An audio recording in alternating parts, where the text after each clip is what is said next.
Welcome back, team. Connor Beaton here. We're going to dive straight in to how you can develop emotional intelligence and masculine leadership. Oftentimes, for a lot of men, these two things don't necessarily go hand in hand. You see, most men, myself included, were taught that leadership is about control of others, control of outcomes, and oftentimes, and sometimes most dangerously, control of emotions. Now, I wrote about this in my book, Men's Work, where I talked about how we as men are taught that strength, especially psychological and emotional strength, comes through suppression. So the majority of men that I have worked with are struggling in some way in their career, struggling to lead themselves, struggling to lead in their relationship, because they're deploying this ineffective and maladaptive way to deal with their emotions. And maybe this is something that you've fallen into as well. Many men hear the tropes of big boys don't cry and stuff it down and just deal with it. And you're so emotional, you're too sensitive. And we see examples of male leadership that seem to be disconnected and almost disassociated from any type of emotionality. And there's been this portrayal that if you're going to be a man that is a leader, you should be somewhat emotionless, and that you need to be able to have your emotions under control. Now, that isn't necessarily incorrect in the sense that we don't want our emotions to, napalm out and nuke our life and destroy our relationships. And it's not that we want our emotions to have complete control over our life.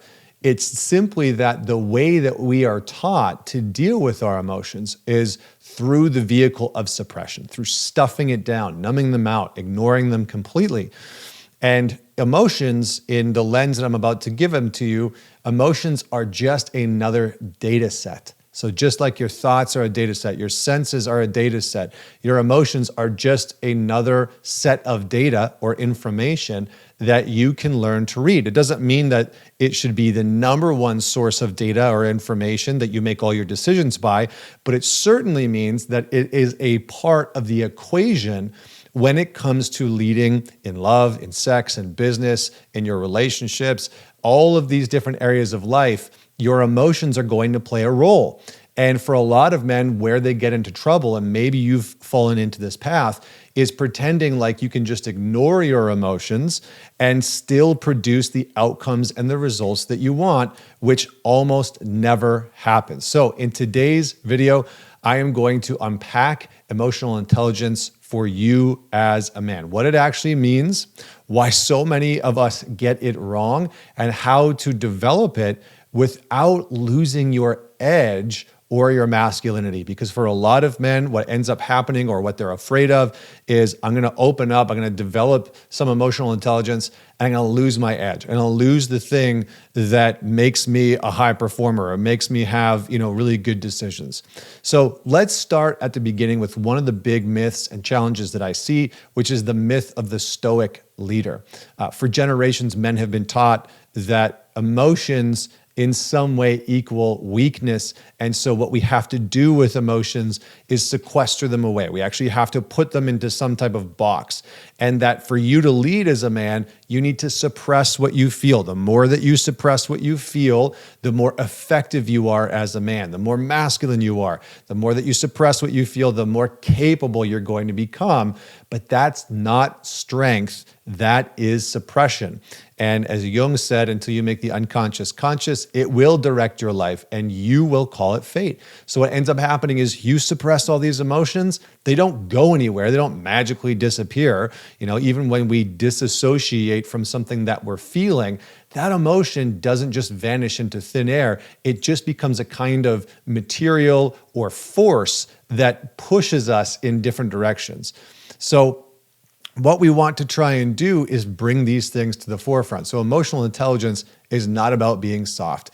It's about knowing what's happening inside of you before it hijacks your behavior. Okay, very important distinction.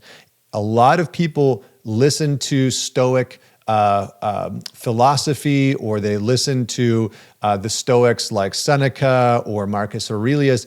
And what ends up happening is that they misinterpret what a lot of those men are saying. Marcus Aurelius might have been one of the most emotionally intelligent men on the planet to ever have existed. I mean, yeah, he did some very interesting things in his life in terms of conquering and going to war. But here was a man who had an extreme level of self-reflection, an extreme level of understanding this is what's going on inside of me. So when you can name what's happening inside of you, you can navigate it. When you can't, it controls you. So another way of saying this is that when you try and suppress what you're feeling, it has a level of control over you versus you having an influence and being able to navigate it based on being aware of it. So here's where most men go wrong. And this is, I've seen so many guys do this. This isn't shame or guilt. It's just, this is what we do because of this notion that strength equals suppression, which I think we can just toss away. There are certainly times where we actively need to kind of sequester away how we feel. I've worked with a lot of men in military and former Navy SEALs, and there's certain moments in life where how you feel about something actually needs to be shelved so that you can go and take definitive action, so that you can go and get what needs to be done. I understand that. I'm not negating that. But what I am saying is that as a primary function for how you deal with your emotions in life is defective. It will not function. You will not be able to operate in life, especially in relationships and with your kids and with your girlfriend or your wife or your boss or friends or family. You won't be able to function effectively in those ways. So I'm going to lay out the 4 main traps that most men fall into that keep you from becoming an emotionally intelligent leader. And then I'm going to talk to you about how to develop it. So trap number 1 is this Stoic mask that we're talking about, believing that composure means emotionlessness, that composure means that you should be vacant of any type of feeling or emotion. And usually the Stoic mask, not the truly Stoic men, but the Stoic mask. These men are often controlled. They're controlling themselves, exerting high levels of control in themselves, usually high level controls on other people, but they're often very disconnected. And they lead usually from intellect only, completely disconnected from an understanding or awareness of their emotions. Their teams, their partners, their families really feel this kind of coldness. So if you've ever gotten that feedback of like, man, you're just so cold, like I can't feel you, that might be the trap that you're falling into. The second one is the emotional flutter. And this is on the other side of the spectrum. This is the men that open up, but they open up and the floodgates just come out, right? Emotion just comes pouring out. They vent instead of express. I think Dr. Glover calls it emotional puking, which is a pretty wild description. But they mistake a kind of catharsis for connection. And so these men are on the opposite end of the spectrum. All their emotions just come out. There's no kind of introspection around what's happening inside of them. It's just they feel something, they vomit it out. They feel something, they vomit it out. So their emotions are constantly spilling over instead of being understood, contained, and really integrated into a sense of being. The third one is the outsourcer. This is really the nice guy. These men expect others, usually the women that they're dating, to really do their emotional labor. And it's not often like a conscious choice, like I want you to do my labor for me, my emotional processing, but they will say things like, tell me what's wrong with me, or I need you to help me calm down, or, I wish I didn't feel this way. And what they'll end up doing is kind of sharing all of their emotions with the women that they're with or with the men in their life from a place of wanting that person to deal with their emotions, right? So emotional intelligence is self-generated. It's not outsourced. There are times, of course, to have some type of co-regulation where, you genuinely just need some support from other people, and that's understandable. But the outsourcer is the man that is constantly sharing his emotions with this background expectation, and again, it's unconscious, that other person is going to figure out what their emotions mean, read the data, read the information of their emotions, and then tell them why they're feeling that way or what they should do because of that emotion. So there's kind of a different type of blindness to the outsourcer that they often feel because they're not reading the internal data or information, right? They're handing it to somebody else and saying, read this book or this manual and then tell me what I should do with the information that you found versus let me figure out what's going on inside of me. The last piece is the avoidant achiever. I have definitely fallen into this category before, but this is the man that hides in work, in money, in status, in the avoidance of feeling.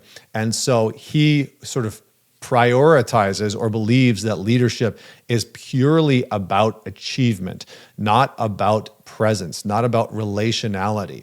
But true leadership is embodied. It's not performed. So each of these patterns, they have a type of disconnect and a way of circumventing emotions, of circumventing internal emotional intelligence, understanding. So let's just pause for a moment and talk about what emotional intelligence actually is. Because emotional intelligence, or EQ, as some of you have probably heard the term, is not about being overly emotional. It's about being aware of and accountable for what you feel. Aware of and accountable for what you feel, and being able to translate that awareness into some type of wise action or self-understanding. So psychologist Daniel Goleman, who is really prominent in the field, breaks down EQ into 4 different parts. He talks about self-awareness being the number one pillar. So knowing what you are feeling and why. So self-awareness, knowing what you're feeling and why. Self-regulation, managing these emotions before they manage you, right? Again, I'm not saying control these emotions, lock them down, suppress them, numb them out. I'm saying manage them, being able to regulate, right? When your anger gets too big, or the anxiety gets too big, or the sadness gets so overwhelming, whatever, being able to regulate these emotions in a way where they don't consume you.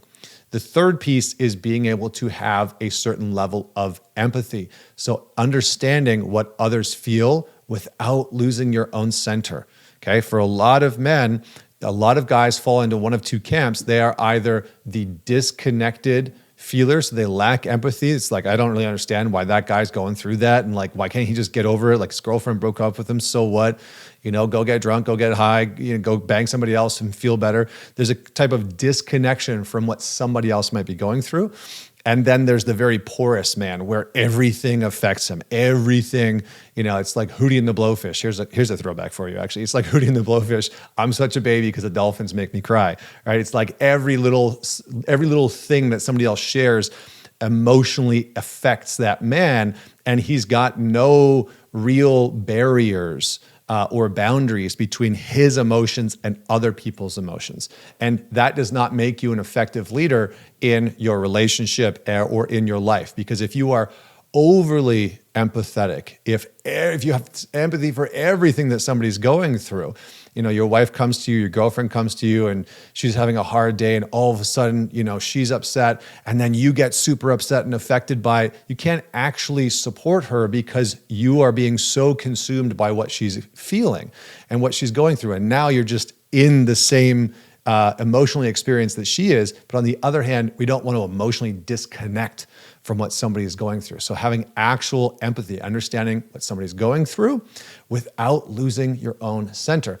And the fourth piece is relationship management. So this is another piece to emotional intelligence, or EQ, emotional management, navigating conflict, being able to go through a hard time in relationship, building trust with somebody, leading the connection instead of trying to use manipulation or coercion to try and get what you want. So leading through connection.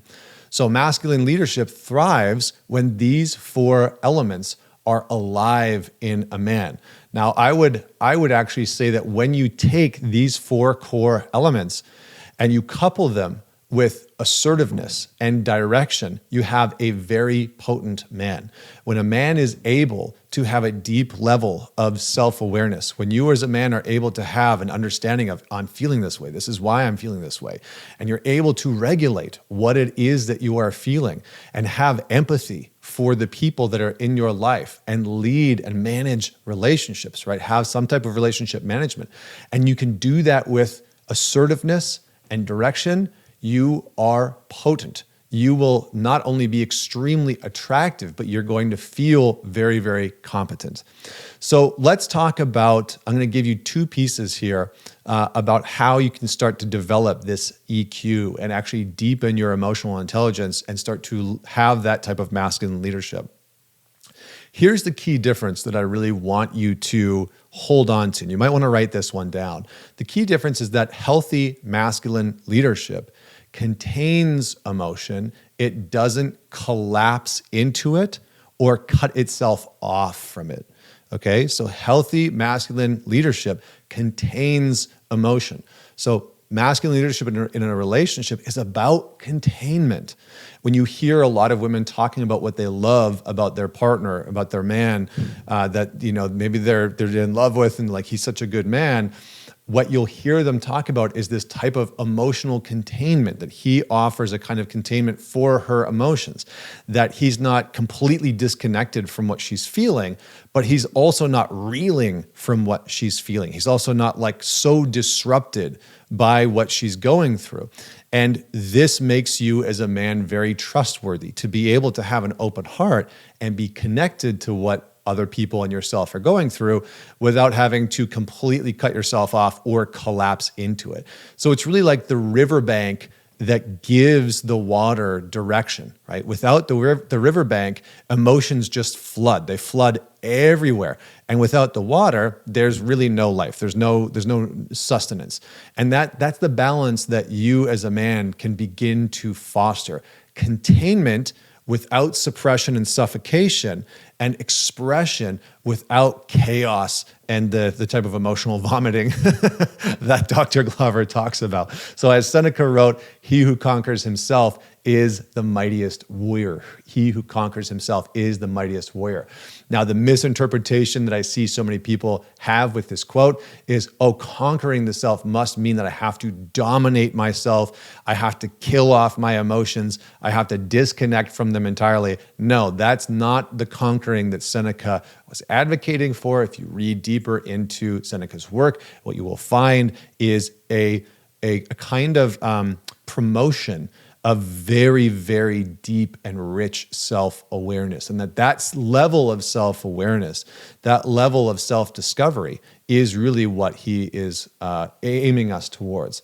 So here's the framework, okay? This is what I'm going to call the 3A model of emotional intelligence, okay, that you can begin to use as a man. And I'll put this into a very clear framework so that you can use it, but the 3A model. Number one, A, awareness. Name it to tame it, okay? You have to have some level of awareness. And when you feel off, you need to be able to pause and ask yourself a few questions, right? And if you read any of Viktor Frankl's work, Man's Search for Meaning, between stimulus and response, there is a pause. Now, if you as a man do not have pause, this is something that you can begin to cultivate. That pause allows you to choose to respond versus an unconscious reaction. So a man that's lacking in emotional intelligence, a man that struggles with emotional regulation, he's a bundle of reacting, right? He's reacting with defensiveness, he's reacting with attack, he's reacting with guilt, he's reacting with embarrassment, he's just reacting constantly. So we need to have the awareness, and you need to be able to name it to tame it. So what am I actually feeling? Where do I actually feel it in my body? What's the story my mind is telling me about this feeling? For example, I feel angry. I feel protective because I can sense some disrespect, or I feel protective because I'm not getting what I want. And that distraction changes your reaction entirely. So we need to develop awareness first about what am I feeling, where am I feeling it, why am I feeling it. The second thing is to alchemize that emotion. So regulate before you respond. Regulate before you respond. I cannot stress this enough. You need to create space. It's not enough to just pause and say, okay, what am I feeling? What am I experiencing? But you actually need to deploy some type of regulation before you respond, before you relate to the other person. So never lead, speak, or decide anything when you are dysregulated. It is the most disempowered position for you to operate and lead from, regardless of the environment, whether you are with friends, family, co-workers, colleagues at work, doesn't matter, okay? When you are dysregulated, that is the last place that you want to lead or make decisions from. The best thing you can do, and I've really deployed this over the last few years, it makes such a difference. Sometimes it drives my wife crazy because she's like, why can't you just answer a question in the moment? Why can't you just make a decision in the moment? Sometimes I need a little bit more space. So I'll say, you know what, let me sit with that for tonight. I'll get back to you first thing tomorrow morning. Or let me just sit with this for an hour and get back to you. Now, I don't always do that. Sometimes it's just a very clear yes or no, but there are situations where I need to sit with something and actually just be with, is that something that we should do? Like, what decision do I want to make? Should we go on that trip or should we not? Do we want to take our kids and put them in that situation or not? And far too often, the men that I work with are trying to make decisions right in the moment when they're dysregulated, when they're in a conflict with their wife or their girlfriend, when they're in a stressed situation at work. And I get that sometimes you're on the spot and you have to make a decision. And a lot of the times you can actually create space to regulate before you respond. And here's why this is so important, okay? Masculine regulation is a physical experience that other people can share in. So when you as a man are regulated, people feel it. It's often not a verbal thing. It is something that is very, very somatic and physical. Once your nervous system settles, clarity follows, okay? When you're in a stressed response as a man, as a human being in general, but as a man, when you're in a stress state, your brain and your body are prioritizing survival. That's generally not a place for you to be making important decisions from. So once your nervous system settles, clarity follows. So always prioritize regulating before you respond, all right? And lastly, number 3 is action. Lead through presence. Action, taking action. Now that you can respond and you're not reacting, speak directly. Be truthful. Be calm. Speak with a direct tone. Try and be as clear as you can. Action without awareness is reckless, as we've talked about, and awareness without action is just avoidance. And this is what a lot of men are doing, is that they have all the awareness, but they're not taking action. So the next step, once you've developed some of this awareness and you have some regulation, is to take the risk to take the action. And that's usually what it requires, is the risk. So here's the call.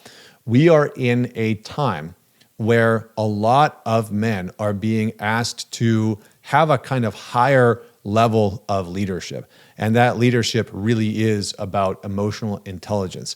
And this isn't just about you having a better relationship. In many, many, many ways, we need more cohesiveness, more coherence from men. We need men who are grounded, that can pierce through a lot of the BS and a lot of the charge in our culture, right? The world doesn't need more emotionally numb men, and the world doesn't need more emotionally reactive men. It needs men who can hold and contain complexity and intensity and the intense charge that is happening socially and relationally within the world. Men who can feel deeply, think clearly, and act decisively. And if you can be one of those men that cultivates this, and I fundamentally believe that two of the most important traits, and I'm going to end off with this, two of the most important traits that I will be fostering and developing in my son, in the men of the future, is adaptability and the ability to regulate and calm your nervous system. Adaptability for whatever is to come in a post-AGI, post-ASI society, or quantum computers, or whatever the hell is going to happen. Adaptability and the ability to regulate under extreme duress and pressure. Because right now, so many people are just constantly dysregulated. And it is almost impossible for you to lead, for you to make healthy decisions, for you to lead yourself or your relationship or your life or your career from a place of dysregulation. So this emotional intelligence that I'm talking about is at the very core of masculine leadership. And I'll leave you with this quote by David Deida. He said, "The masculine grows by challenge, but the feminine grows by praise." The masculine grows by challenge. So right now, for a lot of you men, this is the challenge.